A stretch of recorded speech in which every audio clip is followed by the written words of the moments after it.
Hello friends, இந்த கோவில் பாருங்கள் எப்படி இருக்குதுன்னு. இந்த கோவிலில் சிறப்பாக இருக்கிறதே இந்த தெப்பம் தான். நம்ம போனோம்னா இந்த காற்று, கிளி, மைனா இதுதான் நம்மளை வரவேற்கிற மாதிரி இருக்குது. காற்றோட சவுண்டு பாருங்கள் எப்படி அடிக்குதுன்னு. கிளிகளும் மைனாக்களும் பயங்கரமாக கத்திட்டு நல்லா இருக்குது அந்த சவுண்டும் கேட்குறதுக்கே. இந்த கோவில் வந்து சிவன் கோவில், பழங்காலத்து கோவில் தான் இது, கற்கோவில். அதுக்கு முன்னாடி வந்து கோவிலில் வந்து தெப்பம் பாருங்கள் எவ்வளோ பெருசாக இருக்குதுன்னு. இந்த தெப்பத்துக்கு கீழே இறங்கி போகிறதுக்கு 4 திசையிலையும் 4 வகையான படிக்கட்டுகள் வச்சுருக்காங்க. நடுவில் வந்து ஒரு கல் மண்டபம் இருக்குது. கல் மண்டபத்துலேயும் ஏறி மேலே போய்க்கலாம். அதில் வந்து சுவாமியை வச்சு தெப்போத்சவம் சிறப்பாக பண்ணுவாங்களாம். இந்த டைமில் மழை பெஞ்சதுனால தண்ணி நிறைய இருக்குது. இல்லைன்னா தண்ணி வெளியிலேருந்து கொண்டு வந்து உள்ளே ஊற்றி வச்சு தான் தெப்போத்சவம்லாம் நடக்குமா.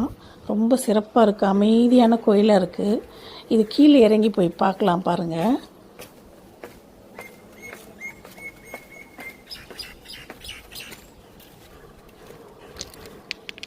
நல்ல கிளிகளோட சவுண்டும் மைனாக்களோட சவுண்டுமே அவ்வளோ நல்லா இருக்குது கேட்குறதுக்கு. காற்றோட சவுண்டு அதுக்கு மேலே இருக்குது. நல்ல சூப்பராக இருக்குது இந்த இடமே.